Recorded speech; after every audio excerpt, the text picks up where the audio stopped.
Еден од главните проблеми со кои нашиот македонски образовен систем се соочува е прекомерното теоретско учење, а се помалку практична примена на знаењето. А без практична примена на знаењето, ние поседуваме краткотрајна информација.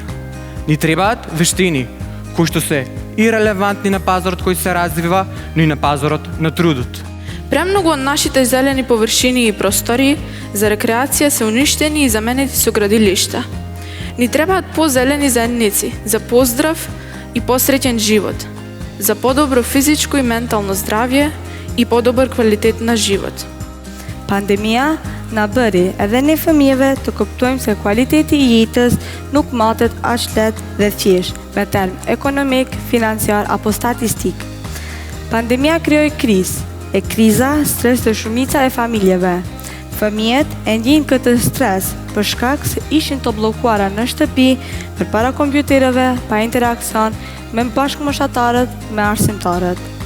Гласот на младите мора да биде чуен и вграден во донесувањето на одлуките.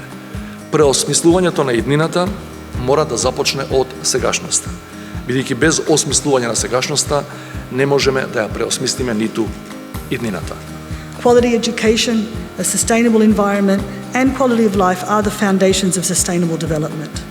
But creating a better tomorrow for every child requires energy and commitment from across the whole of society. Therefore, I encourage all decision makers to consider young people's calls to action.